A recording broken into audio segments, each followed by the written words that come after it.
In class, we've been talking about embedded systems, and I'd like to give you a small example of one in the flesh, so to speak. This one, it's got a sensor and an actuator and a microcontroller in between. It's got all the basics that we've spoken about. So if we look at in front of you, we've got a breadboard right here. And on this breadboard, we've got our sensor, this little blue knob right here. This blue knob is a potentiometer. What it does is it senses rotation. So it's a knob. I can turn the knob, and it will report back to me the amount of rotation. It does that in terms of resistance. So it's really a changing resistor, a variable resistor. You turn the knob, and the resistance changes. So that is connected to a microcontroller. This microcontroller right here on the Arduino. This is the Arduino. The Arduino reads the information about the rotation, and based on that, it sends signals to the actuator. The actuator is over here.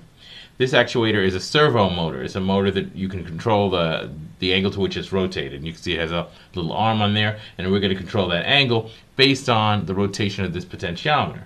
So the idea is you turn the potentiometer, and the servo will rotate, and it'll rotate the amount that you turn according to the amount that you turn the potentiometer. So just to show you the wiring before I show what it does, you got the potentiometer wired to, actually let's start with the power and ground. Everything is wired to power and ground. So we've got power and ground, which are the red and the black coming out of the Arduino. Those are wired into the servo motor and into the little breadboard. So it's wired into these two columns of the breadboard, so it's also wired to the potentiometer.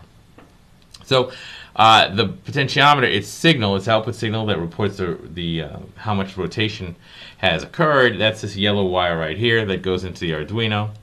And then there's a green wire from the Arduino into the servo, which controls the angle to which the servo is turned. So let's go ahead and turn this. Hold it down. There it is. Yeah, it's working just like I wanted. I turn the potentiometer, and the servo turns.